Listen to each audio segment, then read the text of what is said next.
అశ్వత్థామాతః ఒంటి నిండా గాయాలతో రక్తం చీమురు కారుతూ అడవులలో తిరుగుతూ 3000 సంవత్సరాలు కలియుగం కలి వచ్చే వరకు ఇలాగే బ్రతికి ఉంటావు.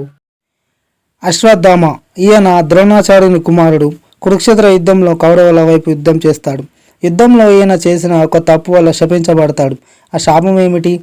శాపాన్ని ఎవరు ఇచ్చారు? పురాణాల ప్రకారం అశ్వత్థామ ఇంకా బ్రతికే ఉన్నాడా? ఇలాంటి మరిన్ని విషయాలను ఈ వీడియోలో తెలుసుకుందాం. పురాణాల ప్రకారం అశ్వత్థామ అంటే గుర్రం అరుపు అని అర్థం. ఈయన పుట్టినప్పుడు గుర్రంలాగా అరిచాడు అని ఈయనకు అశ్వత్థామ అని పేరు వచ్చింది. ఈయన ద్రోణాచార్య కృపల కొడుకు. ఈయన అడవిలోని ఒక గుహలో దొరికాడు. ద్రోణాచార్యుడు తనకు చాలా శక్తివంతమైన కొడుకుని పొందడం కోసం శివునికి తపస్సు చేస్తాడు.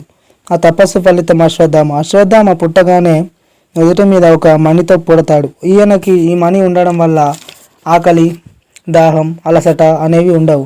అయితే ద్రోణాచార్యుడు చాలా పేదవాడు, చాలా సాధారణ జీవితాన్ని గడిపేవాడు.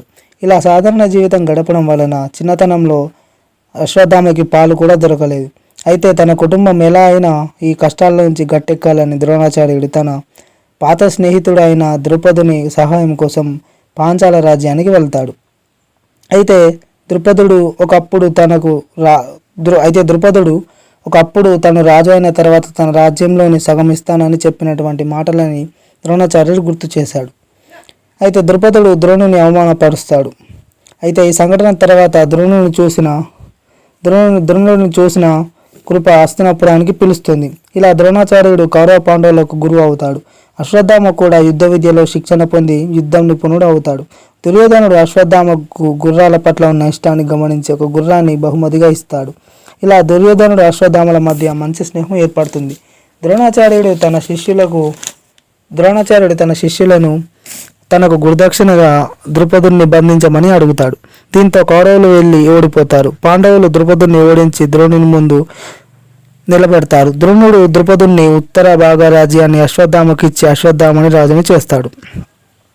కౌరవులకు పాండవులకు అధికారాన్ని ఎవరికి ఇవ్వాలో అనే ఆలోచనలో ఉన్నప్పుడు ద్రోణుడు అశ్వత్థామ వీరిద్దరూ హస్తినాపురానికి విధేయులుగా ఉంటామని, కురుక్షేత్ర యుద్ధంలో ఇద్దరు కౌరవుల వైపు ఉంటారు. అయితే యుద్ధంలో 10వ రోజున భీష్ముడు తర్వాత ద్రోణాచార్యుడు సేనాధిపతి అవుతాడు. యుధిష్ఠిరునికి ఎలా అయినా పట్టుకుంటా అని దుర్యోధనునికి మాట ఇస్తాడు. కానీ ఓడిపోతాడు. దుర్యోధనుడు అవమానపరుస్తాడు. ఇది అశ్వత్థామకి చాలా కోపం తెప్పిస్తుంది. అయితే ద్రోణుని ఓడించడం అంత ఈజీ కాదని కృష్ణుడు అనుకొని అశ్వత్థామ చనిపోయాడని చెప్పమని ధర్మరాజుతో చెప్తాడు. తనకు ఇష్టం లేకపోయినా ఒక ఏనుగుని చంపేసి అశ్వత్థామ కుంజరహ అని అరుస్తాడు. దీంతో ద్రోణాచార్యుడు అశ్వత్థామ చనిపోయాడు అనుకొని యుద్ధం సంగ్రామంలో కుప్పకూలిపోతాడు. అప్పుడు దృష్టద్యుమ్నుడు ద్రోణాచార్యుని తలను నరికేస్తాడు. తన తండ్రిని మోసం చేసి చంపేశారని తెలుసుకున్న అశ్వత్థామ పాండవుల మీద ఇంకా కోపం పెంచుకొని పాండవులపై నారాయణాస్త్రాన్ని ప్రయోగిస్తాడు. ఆయుధం వేసినప్పుడు బలమైన గాలులు, ఉరుముల శబ్దం వంటివి జరుగుతాయి. ప్రతి పాండవ సైనికునికి ఆ బాణం కనిపిస్తుంది. ఆ అస్త్రం ఏం చేయలేదని కృష్ణునికి తెలుసు. తన ఆయుధాలను వదిలి ఆయుధాలను కింద పెట్టమని చెప్తాడు. అలా చేసిన తర్వాత ఆ అస్త్రం వాళ్ళని ఏం చేయదు. అయితే ఇలా ఈ పని చేయకపోవడం వలన అశ్వత్థామ అగ్ని అస్త్రాన్ని వేస్తాడు. ఈ అస్త్రం పాండవ సైన్యంలో విధ్వంసం చేస్తుంది. అయితే అర్జునుడు వర్ణాస్త్రాన్ని వేసిన తర్వాత అగ్ని అస్త్రాన్ని అణిచివేస్తాడు. అశ్వత్థామ దృష్టద్యుమ్నుడిని ఓడిస్తాడు. అయితే భీముడు కాపాడడంతో అశ్వత్థామ విఫలమవుతాడు. అయితే అశ్వత్థామ వీరిద్దరిని ఓడించి యుద్ధంలోంచి పారిపోయేలా చేస్తాడు. అయితే పాండవులలోని అత్యంత శక్తివంతమైన మలయధ్వజుడు అశ్వత్థామకి యుద్ధం జరుగుతుంది. అయితే అశ్వత్థామ మలయధ్వజుడిని ఆయుధం లేకుండా చంపేసి పరిస్థితుల్లో కూడా చంపకుండా విడిచిపెడతాడు. మలయధ్వజుడు ఏనుగుపై అశ్వత్థామ పైకి యుద్ధానికి వస్తాడు. అతను లాన్స్ విసురుతాడు. అది అతని వజ్రాన్ని నాశనం చేస్తుంది. అయితే అశ్వత్థామ మలయధ్వజుని తలను నరికేసి అతనితో ఉన్న 6 మంది అనుచరులను చంపేస్తాడు. ఇది చూసిన కౌరవులందరూ అశ్వత్థామని పొగుడుతారు. దుశ్శాసుడి మరణం తర్వాత అశ్వత్థామ, దుర్యోధనుడు పాండవులతో సంధి చేసుకోవాలనుకుంటారు. అయితే అలా భీముడు మరియు దుర్యోధనుడు గదలతో యుద్ధం చేసుకుంటారు. ఈ యుద్ధంలో దుర్యోధనుడు ప్రాణం పోయే స్థితిలో ఉంటాడు. దుర్యోధనుడికి అశ్వత్థామ ప్రతీకారం తీర్చుకుంటా అని మాట ఇస్తాడు. అశ్వత్థామ, కృతవర్మ కలిసి రాత్రి పాండవులపై దాడి చేయాలని పథకం వేస్తారు. అక్కడికి వెళ్ళినప్పుడు అక్కడ కాపలాగా ఉన్న దయ్యం శివుని రూపంలో దాడి చేస్తుంది.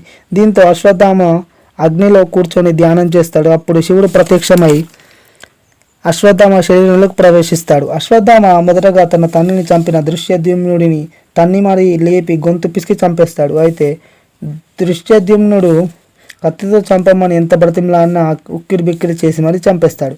ఉప పాండవులని పాండవులు అనుకొని అందరినీ చంపేస్తాడు అశ్వత్థామ. అశ్వత్థామ నుండి పారిపోవడానికి ప్రయత్నించిన వారిని ద్వారం దగ్గర కృపామడి కృతవర్మలు చంపేస్తారు. అక్కడి నుంచి వెళ్ళిపోతారు అలా చంపేసి. ఈ విషయం పాండవులందరికీ తెలుస్తుంది. పాండవులు ఇక లేరని దుర్యోధనుడికి అశ్వత్థామ చెప్తాడు. కానీ దుర్యోధనుడు నమ్మడు. భీముని తలను చూపమని దుర్యోధనుడు అడుగుతాడు. దానికి భీముని కొడుకు తలని ఇస్తాడు. దుర్యోధనుడికి కోపం వచ్చి ఆ తలను తంతాడు. అప్పుడు అశ్వత్థామ పాండవ వంశంలో అందరినీ చంపేస్తాడని చాలా బాధతో ఏడుస్తూ చెప్తాడు. ఇలా చెప్పడంతో దుర్యోధనుడు చనిపోతాడు. అయితే తర్వాత రోజు కౌరవ సైన్యంలోని 3 చనిపోయిన వారికి మరియు అందరికీ దహన సంస్కారాలు చేస్తారు. ఉప పాండవులందరూ చనిపోయారని తెలిసిన పాండవులలో యుధిష్ఠిరుడు మూర్ఛపోతాడు. భీముడు కోపంతో అశ్వత్థామని చంపడానికి వెళ్తాడు. అయితే అశ్వత్థామ పాండవులను చూసి చిన్న గడ్డి నుంచి పాండవులపై బ్రహ్మాస్త్రాన్ని వేస్తాడు. అయితే అప్పుడు అర్జునుడికి కూడా బ్రహ్మాస్త్రం వేయమని అడుగుతాడు. మధ్యలో వ్యాసుడు ఈ 2 అస్త్రాలను ఘర్షణ పడకుండా అడ్డుకుంటాడు. అర్జునుడికి అశ్వత్థామకి ఇద్దరికి ఆయుధాలను వెనక్కి తీసుకోమని చెప్తాడు కృష్ణుడు. అయితే అర్జునుడికి వెనక్కి తీసుకోవడం నేర్పిన తన తండ్రి అశ్వత్థామకి మాత్రం వెనక్కి తీసుకోవడం నేర్పలేదు. అయితే అశ్వత్థామకి ఎలా చేయాలో తెలియక పాండవుల అంతం అని ప్రార్థన చేసి ఉత్తరం వైపున ఉన్న హస్తినాపురంలోని ఉత్తర గర్భంలోకి బ్రహ్మాస్త్రానికి వదులుతాడు. ద్రౌపది, సుభద్ర, సుదేష్ణులు ప్రాధేయపడడంతో కృష్ణుడు ఉత్తర బిడ్డను బ్రహ్మాస్త్రం నుంచి కాపాడుతాడు. కృష్ణునికి కోపం వచ్చి అశ్వత్థామకి శాపం ఇస్తాడు. ఒంటి నిండా గాయాలతో రక్తం చీమురు కారుతూ అడవులలో తిరుగుతూ 3000 సంవత్సరాలు కలియుగం అంతమై కలి వచ్చే వరకు ఇలాగే బ్రతికి ఉంటావని శాపం ఇస్తాడు. అశ్వత్థామ నుదుటి మీద ఉన్న మణిని కూడా తీసుకుంటాడు. అయితే అశ్వత్థామ ఇప్పటికీ బ్రతికి ఉన్నాడని పురాణాల్లో ఉంది. ఈ వీడియో నచ్చితే లైక్ చేయండి, షేర్ చేయండి, కామెంట్ చేయండి మరియు సబ్స్క్రైబ్ చేయండి. ఇలాంటి మరిన్ని వీడియోల కోసం ఈ ఛానల్ తప్పకుండా ఫాలో అవ్వండి.